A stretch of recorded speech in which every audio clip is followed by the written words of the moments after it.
Assalamualaikum warahmatullahi wabarakatuh. Waalaikumsalam warahmatullahi wabarakatuh. Yang saya hormati Ibu Profesor Dr. Insinyur Arita Marini ME selaku dosen dari mata kuliah Manajemen Sekolah Dasar. Kami dari kelompok 7 ingin mempresentasikan hasil kerja kami mengenai kekuasaan dan politik di sekolah. Perkenalkan, nama saya Maisis Karuci, selaku moderator dari kelompok 7 dan teman-teman saya yang bernama Saya Nisa Lutfia. Saya Hasna Putri Madianti. Saya Alfiani Nurjana. Saya Triadi Prabowo. Saya Aliandini. Berikutnya, selanjutnya akan dibacakan oleh Triadi Prabowo. Kepada Triadi, saya persilakan. Terima kasih moderator. A. Sumber kewenangan sebagai kekuasaan legitimasi.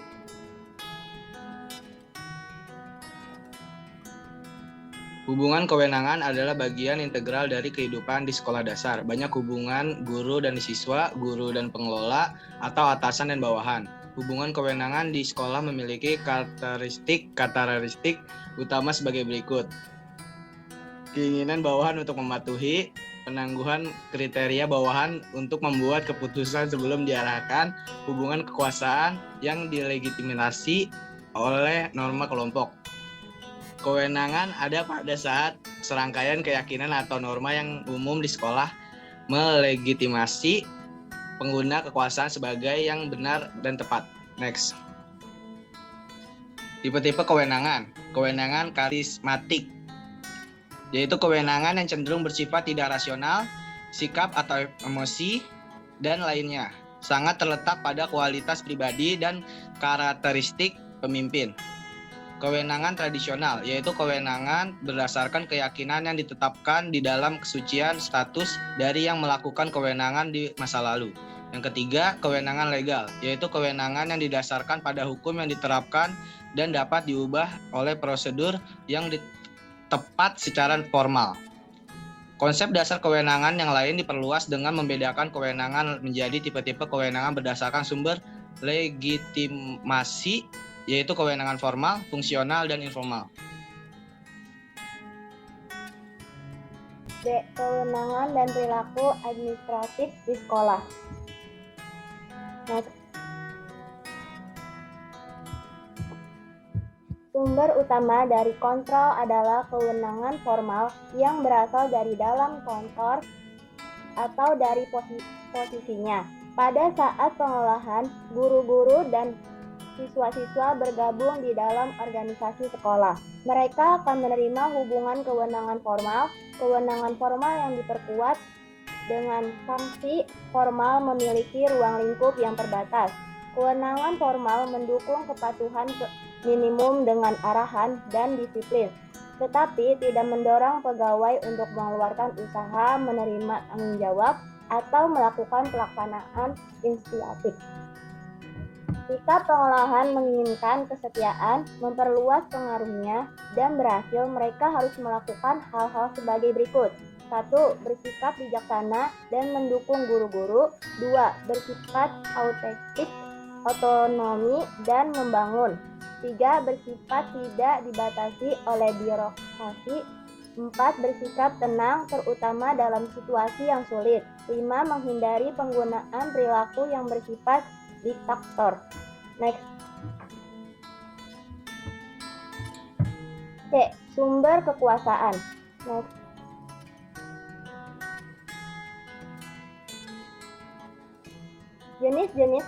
Jenis-jenis kekuasaan berdasarkan kekuasaan antar pribadi adalah sebagai berikut. 1. Kekuasaan reward adalah kemampuan administrator untuk mempengaruhi bawahan dengan cara memberikan reward untuk perilaku yang diinginkan. 2. Kekuasaan konsip adalah kemampuan pengolahan untuk mempengaruhi bawahan dengan menghukumnya atas perilaku yang tidak diinginkan. 3. Kekuasaan legitimasi adalah kemampuan pengolahan untuk mempengaruhi perilaku bawahan secara sederhana karena formal. 4. Kekuasaan ekstrim adalah kemampuan pengolahan untuk mempengaruhi perilaku berdasarkan kesukaan dan identifikasi bawahan dengan pengolahan. 5. Kekuasaan ekstrim adalah kemampuan pengolahan untuk mempengaruhi perilaku bawahan berdasarkan spesialisasi, pengetahuan, dan keterampilan yang dimiliki. Next.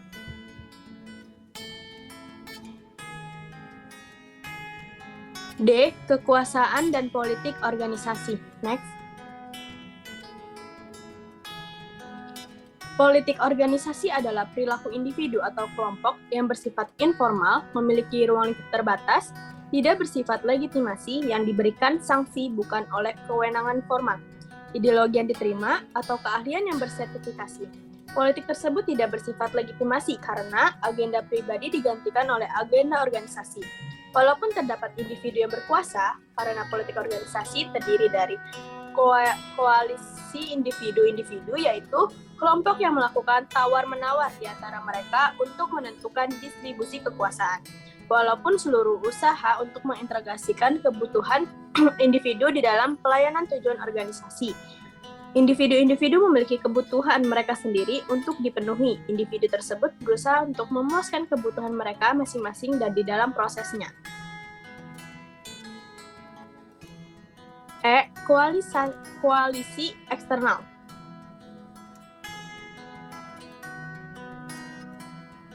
Pihak eksternal yang memengaruhi sekolah meliputi asosiasi guru, persatuan, asosiasi orang tua guru, kelompok pembayar pajak, kementerian, persatuan perguruan tinggi, organisasi profesional, media, dan kelompok minat khusus yang terorganisasi lainnya. Sebagian besar kelompok yang memengaruhi dari luar mencoba untuk membawa minat masing-masing dan kekuatan eksternal ke aktivitas di sekolah.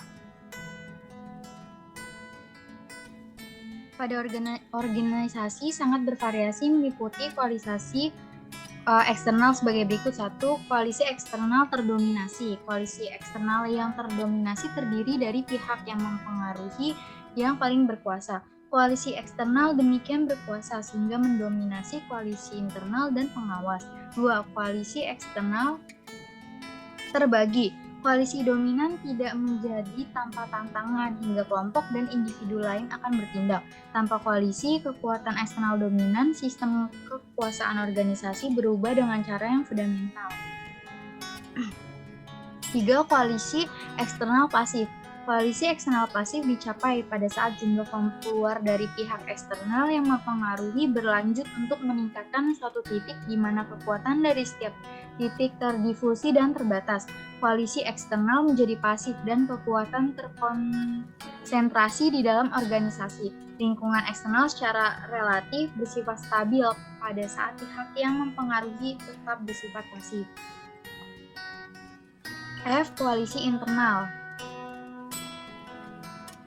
Selain dipengaruhi oleh koalisi eksternal, suatu organisasi juga dipengaruhi oleh kelompok internal dari pihak yang mempengaruhi yang disebut koalisi internal. Koalisi eksternal membentuk jenis-jenis koalisi internal. Koalisi eksternal terdominasi cenderung untuk melemahkan koalisi internal. Koalisi eksternal terbagi cenderung untuk mempolitisasi koalisi internal. Koalisi eksternal pasif memberikan koalisi internal kesempatan untuk berkembang.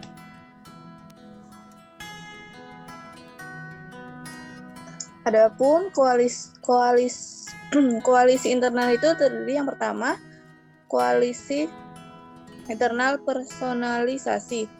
Koalisi internal personalisasi adalah koalisi internal ketika kekuasaan terkonsentrasi di dalam hierarki kewenangan pemimpin yang mengatur koalisi internal. Contohnya seperti pengawas mengontrol keputusan kritikal dan fungsi sekolah pada situasi tertentu.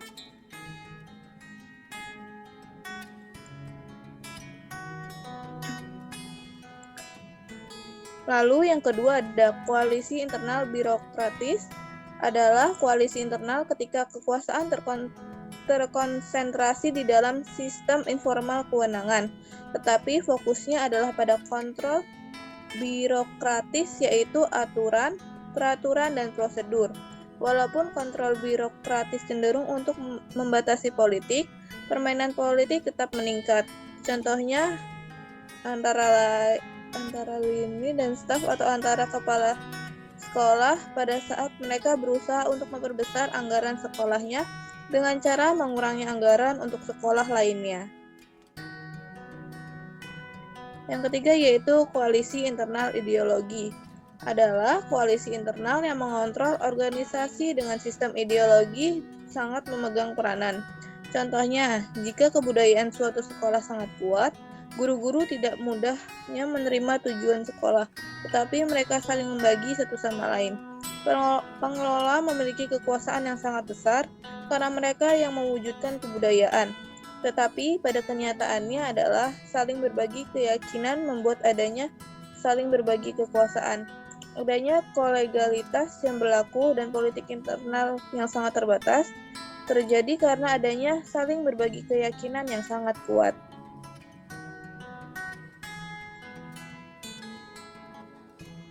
Lalu yang keempat ada koalisi internal profesional, adalah koalisi internal ketika sistem keahlian mendominasi organisasi.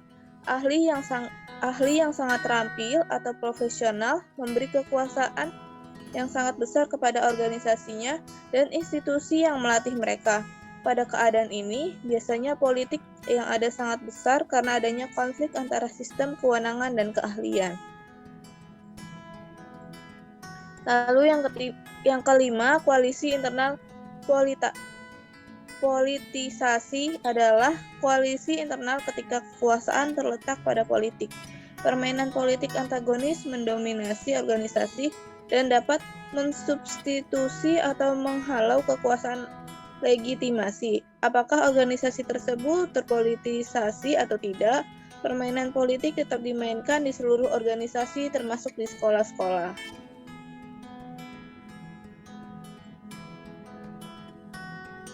Baik, sekian presentasi dari kelompok 7 mengenai kekuasaan dan politik di sekolah. Semoga presentasi ini mampu bermanfaat. Wabillahi taufiq walhidayah. Wassalamualaikum warahmatullahi wabarakatuh.